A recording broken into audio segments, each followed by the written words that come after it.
ज्ञानाञ्जनशलाकया ज्ञानाञ्जनशलाकया चक्षुरुन्मीलितं येन तस्मै श्री गुरवे नमः। तस्मै श्री गुरवे नमः।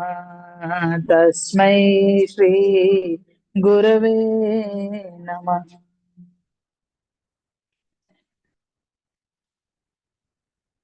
श्री वल्लभाधीश की जय। श्री गोसाई जी परम दयाल की जय।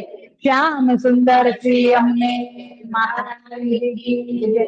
श्री गिरिराज धरण की जय। श्री गोवर्धन नाथ की जय। श्री बाल कृष्ण लाल प्यारे की जय। जगत गुरु अखंड मंडलाचार्य श्री वल्लभ प्रभु कृष्ण समाम कृष्ण प्रसाद निकाम श्री अम्ने महाराणी जी અને અત્રે ઉપસ્થિત સર્વે વાલા વૈષ્ણવજનો શ્રી વલ્લભાધીશ की जय।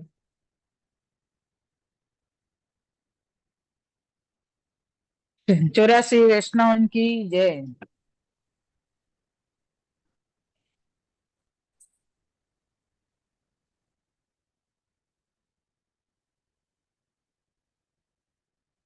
चौरासी वैष्णव की वार्ता पद्मनाभ दास जी की वार्ता चल रही है। पद्मनाभ दास जी ની વાર્તા ચાલે છે અને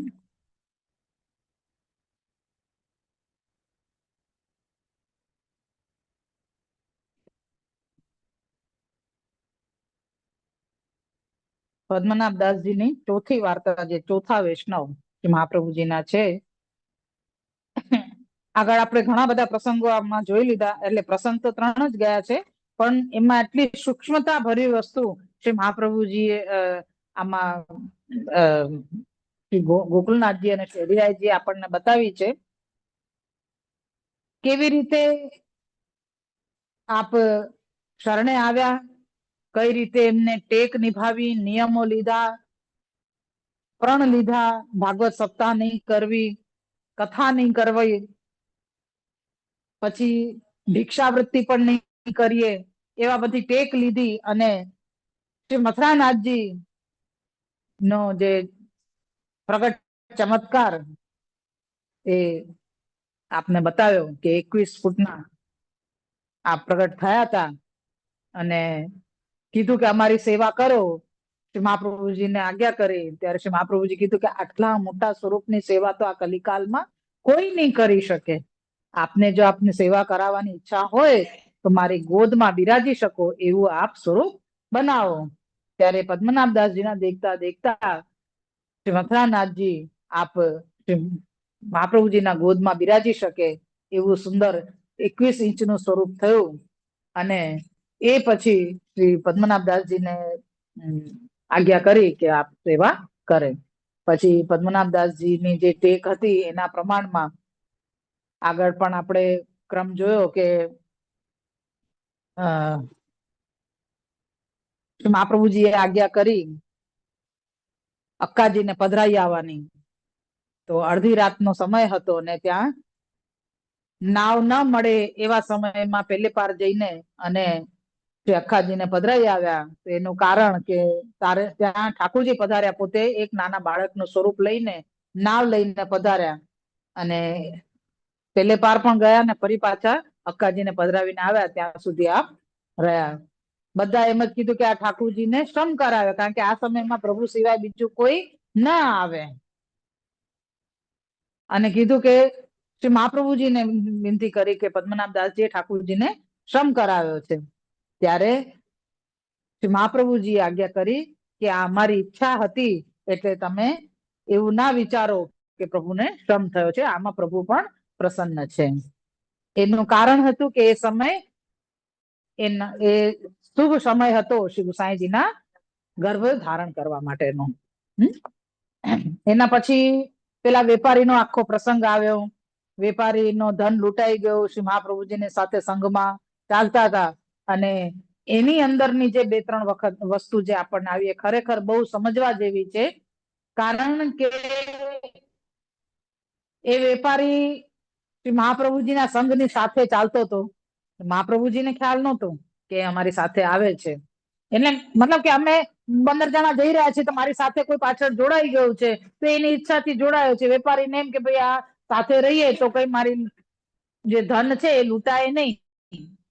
એમાં શ્રી મહાપ્રભુજી તો આપ ગામમાં પધારી ગયા અને એ વેપારી પાછળ રહી ગયો અને એને ચોરે લૂંટી લીધા. એ બધો પ્રસંગ અહીંયા આવીને શ્રી મહાપ્રભુજીને આગળ પદ્મનાભદાસજી એટલે મહાપ્રભુજીને કેવા આવ્યો એ, પણ ત્યાં પદ્મનાભદાસજી મળ્યા અને કીધું કે ભાઈ આ રીતના મારું ધન ચોરાઈ ગયું છે, તો તમારા શ્રી આચાર્યજીને કહો કે મારું ધન પાછું અપાવે. એમને થયું કે જો હું અહીંયા રડશે ને શ્રી મહાપ્રભુજી ભોજન કરવા બિરાજ્યા છે તો આ ભોજન નહીં કરે અને મારો દાસ ધર્મ જશે, કે મારા અહીંયા રહેવા છતાં પણ કે શ્રી મહાપ્રભુજીને ભોજન કરતા કરતા ઉભા થવું પડ્યું, કારણ કે કોઈનું પણ દુઃખ આપ જોઈ ન શકે. એ બધું વિચારી અને એમને એક સાહુકારને ત્યાં ગયા અને ત્યાંથી પોતાનો ધર્મ ગીરવે રાખ અને એને જેટલું દ્રવ્ય જોઈતું હતું એ પ્રમાણે એને ચુકાવી દીધું. કે મહાપ્રભુજીએ જયારે આજ્ઞા કરી, આ બધો જ ક્રમમાં એ સમજવાનું છે કે એ ગીરવે મુકાવેલી વસ્તુ એટલે ધર્મ ગીરવે રાખ્યો તો એ કયો ધર્મ ગીરવે રાખ્યો? જે એમનો જાતીય ધર્મ હતો, એ આ બ્રાહ્મણ હતા એના પ્રમાણમાં એ જાતીય જે ધર્મ હતો ને એ એમને ગીરવે રાખ્યો હતો. વૈષ્ણવ ધર્મ ગીરવે નહોતો રાખ્યો. વૈષ્ણવ ધર્મ ગીરવે નહોતો રાખ્યો એનો ખુલાસો અહીંયા ભાવ પ્રકાશમાં શ્રી હરિદાસજીએ કર્યો છે. તો એ ધર્મને છોડાવવા માટે એમણે કથા કરી.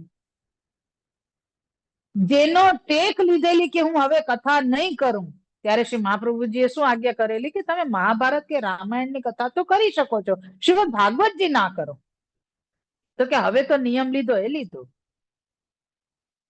તો જ્યારે એ પોતાનો વૈદિક ધર્મ ગીરવે રાખ્યો એના માટે એમણે કથા કરી. અને જ્યારે એ રાજાએ અને કથા પણ કેવી કરી કે જ્યાં મહાભારતની લડાઈનો પ્રસંગ આવ્યો તો એ રાજાઓ એકબીજા ત્યાં ત્યાં લડવા લાગ્યા, મુક્કાલાત કરવા લાગ્યા.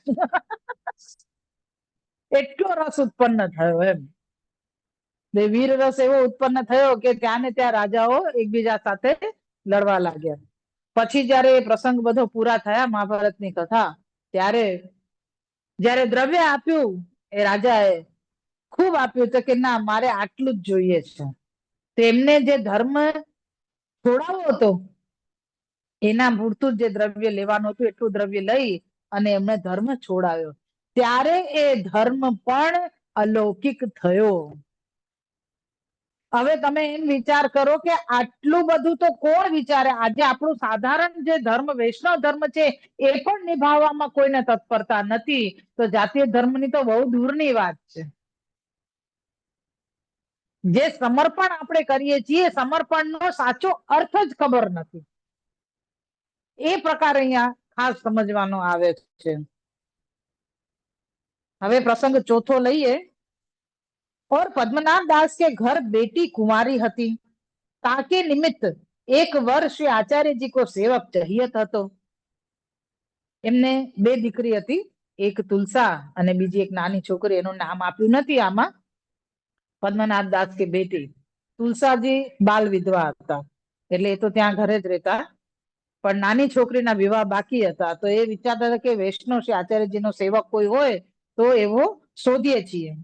સો વૈષ્ણવ સો પૂછન લાગે, બધાને વૈષ્ણવને પૂછતા કે તમારી નજરમાં કોઈ હોય છોકરો, વૈષ્ણવ છોકરો તો બતાવો એમ.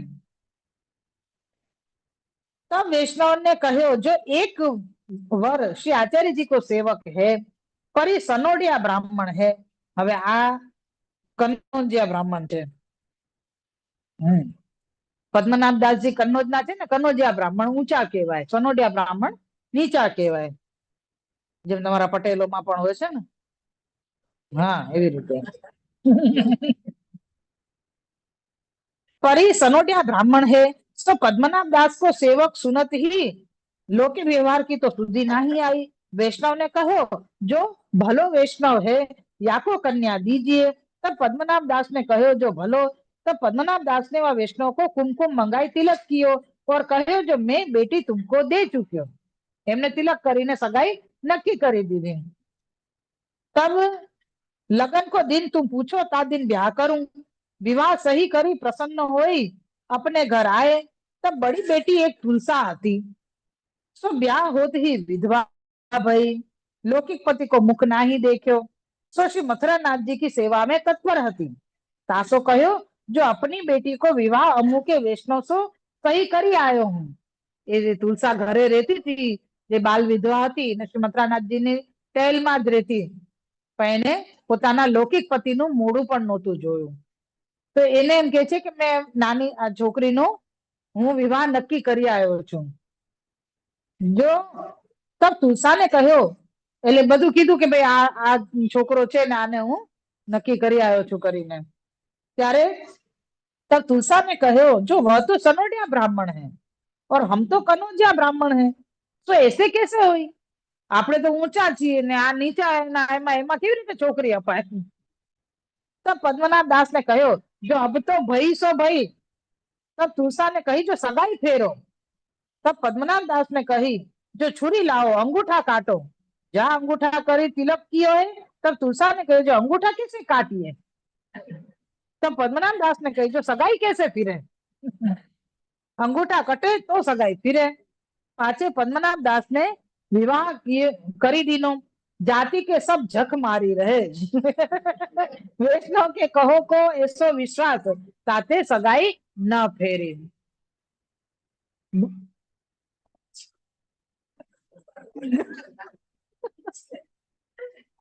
વૈષ્ણવના કહ્યા પર એટલો વિશ્વાસ અને મને મારા છોકરી માટે વૈષ્ણવ છોકરો મળ્યો છે, બસ એ જ આચાર્યજીનો સેવક છે, એ જ એટલી ટેક પકડી રાખી, બસ એટલું જ સાંભળ્યું. હવે સનોડિયા છે કે કનોજિયા છે એ ધ્યાન ન રાખ્યું, એમને કશું જાતિ વ્યવહારનો સુધી ન રાખી અને તરત જ તિલક કરી દીધું.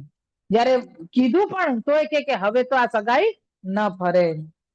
લગ્ન કરી દીધું. બધા જાતિ વાળા जख मारता रह गया। भाव प्रकाश। जब तुलसा ने कहो कि अंगूठा कैसे काटे जाए, तब पद्मनाभ दास ने कहो जो श्री आचार्य जी के सेवक पर तन मन धन न्योछावर करिए तो सगाई कैसे फेरी जाए, या प्रकार तुलसा को मार्ग को अभिप्राय बताए। ता दिन ते तुलसा को प्रेम वैष्णव में पद्मनाभ दास के संगते भयो। सो श्री ठाकुर जी तुलसाहू को अनुभव जतावन लागे। पाचे प्रसन्न हुए के वैष्णव को अपने बेटी ब्याह दिए। जाति सगरी झखी मारी रही, ताको कारण यह है जो जहां ताई दृढ़ स्नेह नाही,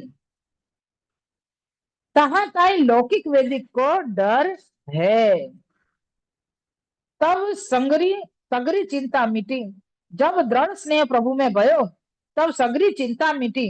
लौकिक वैदिक बाधा हु न करी सके, ऐसे एक वैष्णव पद्मनाभ दास भये। तो कीधु जब तक दृढ़ स्नेह नहीं भयो, ज्यां सुधी दृढ़ स्नेह नहीं थयो ત્યાં સુધી લૌકિક વૈદિક નો ડર આપણા હૃદયમાં રહે છે. ફલાણું શું કહેશે, આના વ્યવહારમાં તો જવું પડે, આને ત્યાં ન જઈએ તો ખરાબ લાગે, ખોટું લાગે, એ લોકો પણ આપણે ત્યાં આવ્યા છે.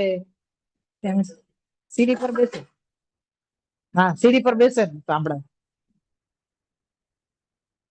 તો આપણને જે બીક છે વૈદિક ની, આપણે માતાજી તેડવા જ પડે, ના જઈએ તો ખરાબ લાગે, માતાજી આપણને શું કરી લેવાના, એવી બીક. અને એ બીક ના કારણે આપણે અન્યાશ્રય કરીએ. બધાને એવું જ છે. અહીંયા તમે ઘરે ઘરે જોયું છે, મને બહુ દુઃખ છે ખરેખર આ વસ્તુનું, કે જ્યાં બાળકોની સતત કૃપા વરસતી હોય, ઠાકોરજી બિરાજતા હોય, આખે આખું ગામ 80% વૈષ્ણવ હોય, અને તોય આટલો ભયંકર અન્યાશ્રય અને બહારનું ખાનપાન હોય, આ તો હદ કહેવાય. એમ છૂટતું જ નથી લોકોથી, છોડવા જ નથી માંગતા. છૂટે તો ત્યારે ને કે આપણે દ્રઢ નિશ્ચય કરીએ, દ્રઢતા જ નથી. દ્રઢ સ્નેહ નથી પ્રભુમાં, પ્રભુના સામર્થ્યનું આપણને એ અલૌકિકત્વ જાણતા જ નથી. જાણીએ છીએ તો દ્રઢ કરવા નથી માંગતા. કેટલાય જન્મ લઈ લો, કઈ ફરક નહીં પડે. જ્યાં હતા ત્યાં ને ત્યાં જ રહેવાના. હા, પ્રભુની કૃપા દ્રષ્ટિ બને કે એટલું છે કે તમને સન્મુખતા થોડી ઘણી પ્રાપ્ત થઈ જાય, બસ એનાથી વિશેષ કઈ પ્રાપ્ત ના થાય. જે પુષ્ટિ માર્ગનું ફળ છે સ્વરૂપાનંદનો અનુભવ કરવો, એ કોઈ દિવસ કોઈ સંજોગોમાં પ્રાપ્ત નહીં. કારણ કે પહેલી વસ્તુ તો પતિનો પ્રેમ પામવો હોય તો પતિવ્રત ધર્મ આપણે પાલન કરવું પડે. સીધી સી વસ્તુ, પતિનો પ્રેમ પામવો હોય તો પતિવ્રત ધર્મ પાલન કરવું પડે. અને એ સેજ પણ ક્યાંયથી પણ એવો કીડો મગજમાં પતિના ઘૂસી જાય કે આ અન્યત્ર કોઈને સાથે હસે છે, બોલે છે, કે એની સાથે એવો સંપર્ક રાખ્યો છે કે સંબંધ રાખ્યો છે, તો પણ એના મનમાં એના માટે એનો ભાવ ઘટી જાય. આ લૌકિક વસ્તુ બતાવું છું સીધે સીધે. તો ઠાકોરજીમાં એમ છે કે આ મારો થઈને રે. જ્યારે વેણુનાદ કરીને ગોપીજનોને બોલાવ્યા અને ગોપીજનોએ પધાર્યા, બધા ગોપીજન પધાર્યા, કારણ કે વેણુનાદમાં બધાને પોતાના નામ શ્રવણ થયા. એ વેણુનાદ જ એવો હતો. અને બધા ગોપીજન પધાર્યા ત્યારે ઠાકુરજી તરત મહારાસ નથી કરી લીધો, લઘુ રાસ પણ નથી કર્યો. ઠાકુરજીએ બધાની પરીક્ષા કરી. શું આજ્ઞા કરી કે તમારે લોકો આવી ખુલીને સ્ત્રીઓ એટલે કુલ વધુઓ તમે કહેવાઓ, તમારે આવી રીતે આવી અડધી રાત્રે આમાં વનમાં અંધારામાં પર પુરુષ પાસે અવાય? હા, તમારે પર પુરુષ પાસે અવાય ના અવાય. તમે જાઓ પાછા ઘરે, પાછા ઘરે જવાની આજ્ઞા કરી દીધી. ભાઈ આજ્ઞા માનવી જોઈએ ને, ઠાકુરજીએ સાક્ષાત આજ્ઞા કરી ઘરે જાઓ. આપણે એકબીજાની વાત તમે ના માન જ જવું તો આપણે બરોબર છે, ઠાકુરજી જયારે આજ્ઞા કરે તો માનવું જોઈએ ને, કેમ ના માને? બધા માની ગયા હોત તો કોઈ ફળ પ્રાપ્ત કરી શકતે? ના કરી શકતે. પ્રભુનો ક્યારે શું કહેવાનો આશય છે એને સમજવું પડે. ત્યારે બધા ગોપીજનોએ એમ જ કીધું કે અમે તો બધી દુનિયા લોકલાટ બધું છોડીને આપની પાસે આવ્યા છે. હવે આપ એમ કહો કે ઓકેલું પાછું પીઓ તો કેવી રીતે પીવાય? ઠાકોરજીએ દ્રઢ કર્યું કે હવે ફક્ત તમે મારા જ માટે આવ્યો છો ને, મારા થઈને આવ્યો છો ને, તો હવે હું તમને દાન કરીશ. આ વસ્તુ છે. આપણે તો ક્ષણમાં આમ ક્ષણમાં આમ, ક્યાંય દ્રઢતા જ નથી. કહીએ હે પ્રભુ હું આપનો છું, હું આપનો દાસ છું, પણ દ્રઢતા નથી. આ પેલા જે વાત થઈ આ ફરી પાછી અહીંયા આવીને ઉભી રહી ગઈ.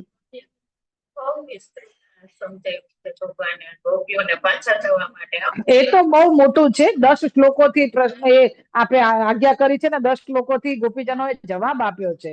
એ તો બહુ વિસ્તારથી છે. આ તો સાર વસ્તુ સમજવાની કે ગોપીજનોને જયારે આજ્ઞા કરી તો ગોપીજનોએ માનવી જોઈતી ને, કેમ ના માને?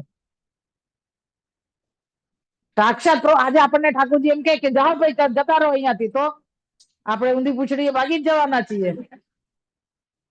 હે હા, ઠાકોરજી આજ્ઞા કરી ના થોડી પડાય કઈ. હે આપણી તો ગતિ એ જ રહેવાની છે, કારણ કે ઠાકોરજીએ આજ્ઞા કરી છે. કારણ કે દ્રઢતા નથી ને, પ્રેમ નથી. પ્રભુ પ્રત્યે પ્રેમ હોય તો આપણને એ વસ્તુ સમજ પડે કે પ્રભુ અત્યારે આપણને પાસેથી શું જવાબ ઈચ્છે છે. અત્યારે આપણા મોટાઓ પણ કે આપણા મમ્મી પપ્પા કે આપણી સાથે એવી રીતના પરીક્ષા કરતા હોય, કોઈ વસ્તુ આવડી ગઈ હોય કે આપણે કોઈ એવી ટેક રાખી હોય ને, તો એ અમારા કાકાજીની તો એવી આદત હતી. અમે કોઈ નિયમ લીધો હોય ને એવો, તો એને તોડાવવા માટે આ પરીક્ષા કરે કે આ તોડે છે કે દ્રઢ છે. મારી સાથે તો બહુ ઠાકોરજીની કૃપા કે આપની જ કૃપાથી, એમ કાકાજીની શ્રી વલ્લભની કૃપાથી એ પરીક્ષામાં હું પાસ થઈ એવું આપને લાગે છે. મને તો એવું નથી લાગતું, પણ આપને એવું લાગે તો કહેવાનો મતલબ કે ભાઈ તમે નિયમ લીધો છે તો ચલો ને, વાંધો નહીં, હવે થોડુંક તો ચાલે, આમ તેમ આમ ફલાણું ઢીકણું કરે. તો આપણે એમ કહીએ કે નહીં નહીં, मैं तो नहीं लाऊंगी। अरे અમે કશું નહીં, કોઈ બાત નહીં, લે લે ને, કોઈ જમવા માટેની એવી વસ્તુ હોય કે એવું હોય ને તો આપણને એવી લાલચ આપે એમ, તો આપણે કહીએ ના ભાઈ અમારે નથી લેવાનું, કે ના ના એમ કોઈ વાત, અને જો લઈ લીધું તો પતી ગયું. અને ના લઈએ તો એ ટેક ની એમને આનંદ થાય કે ના આને દ્રઢ રાખ્યું છે. પછી એમ થાય કે હવે કાકાજીને આપણે ના જ પાડી દીધી છે તો આપણે આ ટેક નિભાવવી જ પડશે, તો એ વધારે દ્રઢ થઈ જાય એમ. એટલે કે હવે ના હવે, એટલે એવું મતલબ છે કે આપણે જયારે એ દ્રઢતા અને સ્નેહ નો જે સંબંધ જયારે આપણે બાંધીએ ને, આ નિયમો પાલન કરવા બહુ જરૂરી છે. તો મારો છે એ વસ્તુ જયારે ઠાકોરજીને દ્રઢ થઈ જાય ત્યારે જ આપ જે કાંઈ પણ સ્વરૂપાનંદ નો અનુભવ, સ્પર્શાનંદ નો અનુભવ કે દર્શન નો અનુભવ, જે પણ આપ ઈચ્છતા હોય એ બધું આપ દાન કરે છે. એટલે અહીંયા કે છે કે તુલસાજીને પણ પદ્મનાભદાસજીના આવા વૈષ્ણવ પ્રેમથી એમને પણ વૈષ્ણવોમાં સ્નેહ થવા લાગ્યો. वार्ता प्रसंग 5मो।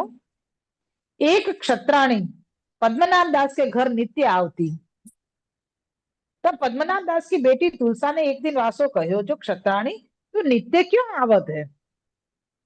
तब वह क्षत्राणी ने कही, जो ये महापुरुष हैं, એટલે પદ્મનાભ દાસજી માટે કહે છે, तब वह क्षत्राणी ने कही कि जो ये महापुरुष हैं बड़े भगवदीय हैं और मेरे संतति नहीं है, ताते आवती हूँ, तुम मेरी विनती पद्मनाभ दास जी सो करियो।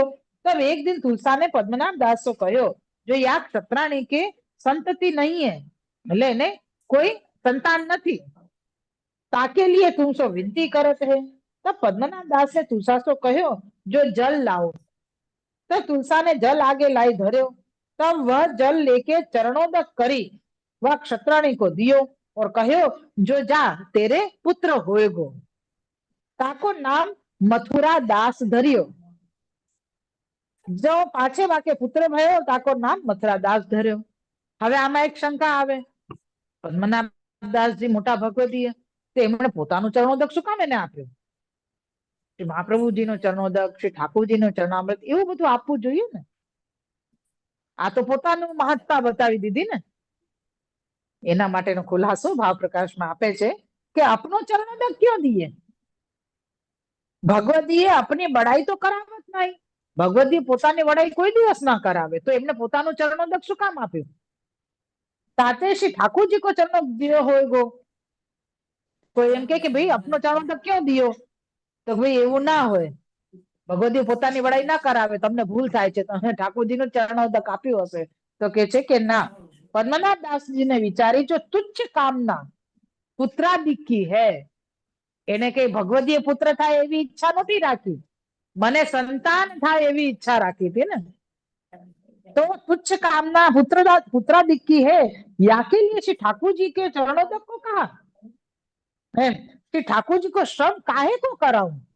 आज તમે બધા જે મારી પાસે આવીને લઈ લઈને આવો છો ને, ચિંતાઓ ને ઈચ્છાઓ ને આને આમ થાય છે ને તેને તેમ થાય છે, તો એટલા માટે એ પ્રસાદ ઠાકોરજી બાલક છે, ઠાકોરજીને સામે કોઈ દિવસ આવી કોઈ પણ પ્રકારની લૌકિક ઈચ્છાઓ તો રાખવી જ ના જોઈએ.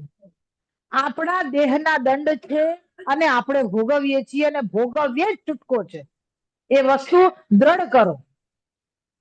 અને એ ન ભોગવવી હોય, ન ભોગવવી મતલબ સોડીનો ઘા સોયમાં નીકળે એવો ક્રમ ભોગવવી તો પડશે જ. એવા તો હું તમને 2-3 પ્રસંગ ઉભા બતાવી દઉં. ભોગવ્યા વગર તમે કોઈ દિવસ એમાંથી છૂટા નહીં થઈ શકો. જો એમ વિચાર કરતા હોય કે આપ કૃપા કરો તમે આમાંથી છૂટા થઈ જાય, તો નહીં. તમે જો ભૂલ કરી હશે તો તમારે ભોગવવો જ પડશે, અને ભોગવીએ છૂટકો. હા, એ બહુ વધારે હશે તો થોડા કે જોર કા ઝટકા ધીરે છે,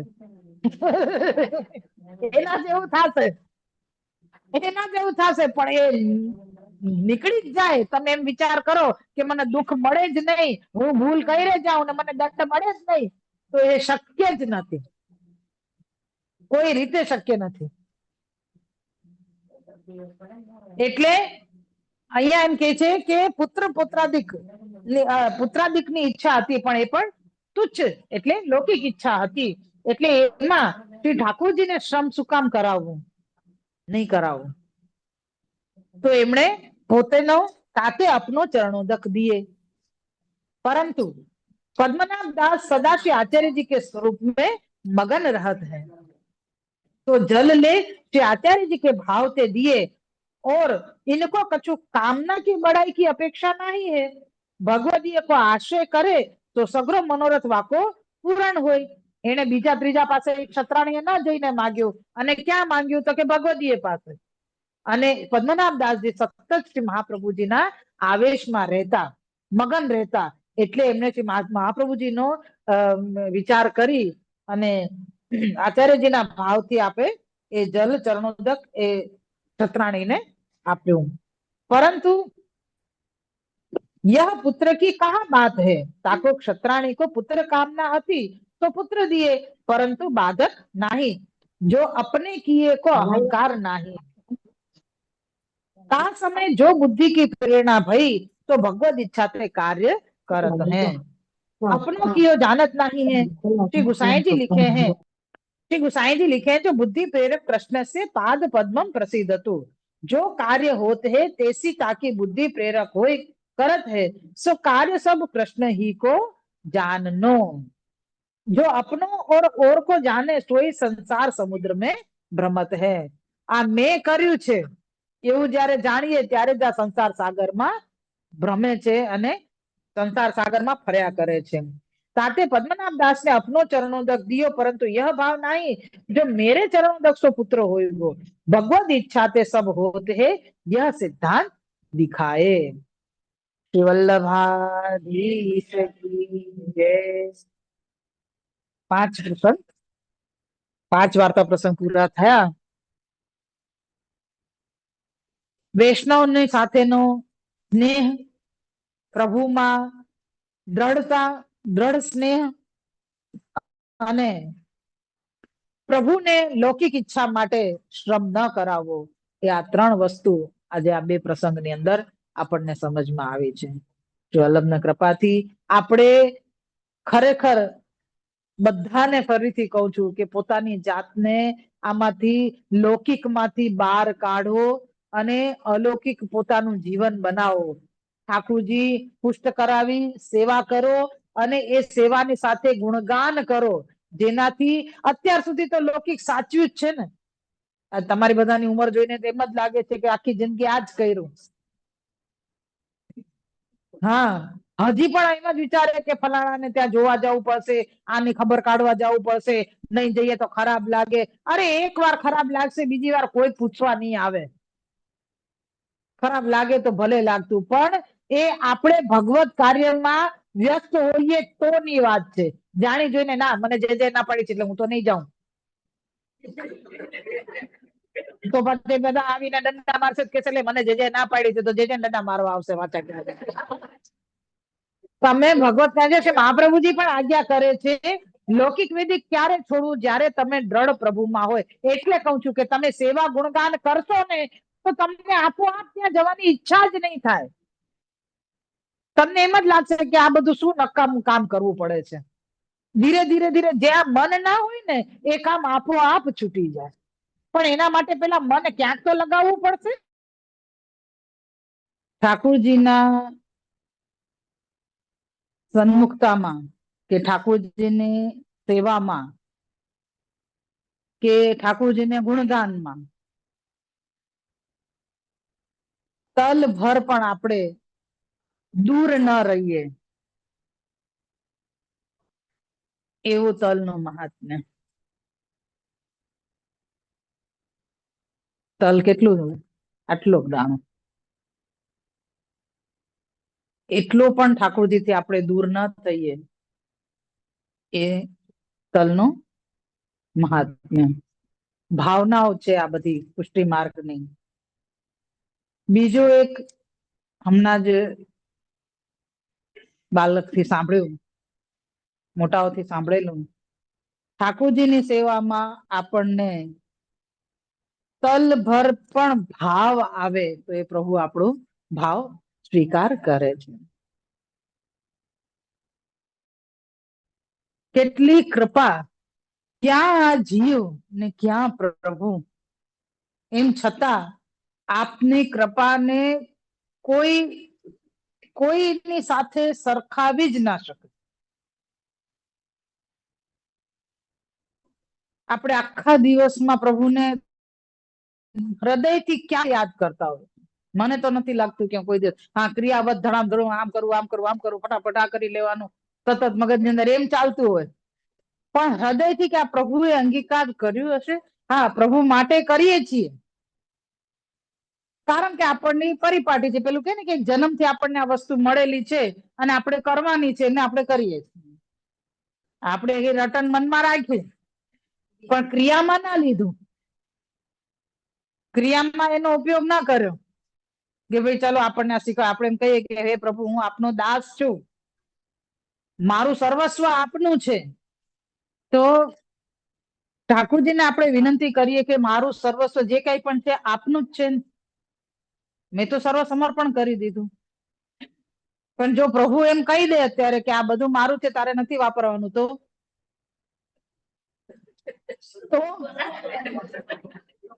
કોઈ સમર્પણ જ ના કરે. હે, કોઈ સમર્પણ જ ના કરે. જેમ પેલું શ્રી ગુસાઈજી નો પ્રસંગ છે ને, આ બાલક છે અને આપને ખેલના પ્રભુ એમ કે શ્રી નવનીત પ્રિયાજી શ્રી મહાપ્રભુ જે પધરાવી આપ્યા છે, મંગલ ભોગ સરે એટલે એટલું ભોગ પેલા નાના બાળક રમતા હોય ને, ઘર ઘર ના છોકરીઓ રમતા હોય, બચ્ચાઓ રમતા હોય, તો એ પોતાના પ્રભુ પધરાવ્યા હોય, ઘર બનાવ્યું હોય, એમાં થોડી નાની મોટી રસોઈ જેવું આમ બનાવે, મમ્મીને કે આટલું આટલું આપો, નાનકડું રસોડું બનાવે, એવી રીતના એ રીતે ઠાકોરજી ને સાથે શ્રી ગુસાઈજી ખેલે છે. શ્રી ગુસાઈજી ને શ્રી મહાપ્રભુજી મંગલ ભોગ સર્યા પછી ભોગ પધરાવીને આપ્યો છે, તો એમાં એક ઠોર પધરાવીને આપ્યો. ઠોર હરો ગયો તો હવે આ તો સાક્ષાત સ્વરૂપ છે ને બંને. તો શ્રી ગુસાઈજી મંગલ ભોગ ધરીને ટેરો કરીને જેમ ક્રમ પ્રમાણે હોય એ પ્રમાણે બધું કરે કે ના મારા મમ્મી આમ કરે છે, મારા પપ્પા આમ કરે છે, તો આપણે કેમ બચ્ચાઓ પણ એમ જ કરવાની કોશિશ કરે, એવી રીતે શ્રી ગુસાઈજી પણ એ પ્રમાણે જ ક્રમ કરી રહ્યા છે કે મંગલ ભોગ ધરીને ટેરો લગાવી અને આ બિરાજી ગયા છે, આંખ બંધ કરીને બેઠે છે. નાનું બાળક છે, આમ કરીને જોવે, આમ કરીને જોવે ઠાકોરજી શું કરે છે, ઠાકોરજી શું કરે છે. ટેરો કરેલો છે ને, તો ટેરાને આમ ઊંચું કરીને જોવે છે. ઠાકોરજી શ્રેયસમાં ઠોર લઈને આરોગ્ય છે. એક કોર આરોગ્યો, બીજો કોર આરોગ્યો, એટલે બીજો ટુકડો આરોગ્યો, એમ ત્રીજો ટુકડો આરોગ્ય. કારણ કે આ તો બધું આરોગી જશે, ફટ દઈને હાથ પકડી લીધો, તો મારા માટે તો રહેવા દો.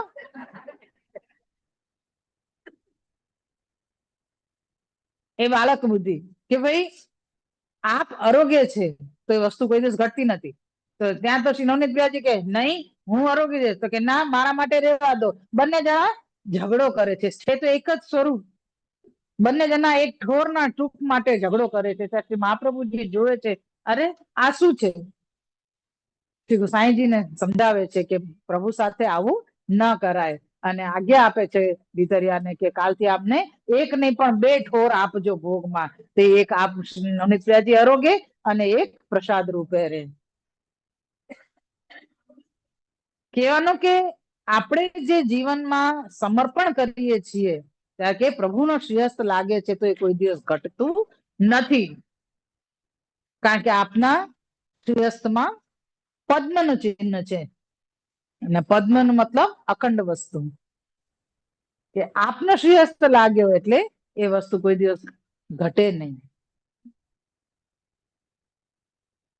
તો એવું આપણે જયારે પ્રભુને સન્મુખમાં રહીએ અને આપણો ક્ષણભર પણ જે ભાવ પ્રગટ થાય, તો એ ભાવ પ્રભુ સહર્ષ અંગીકાર કરે છે.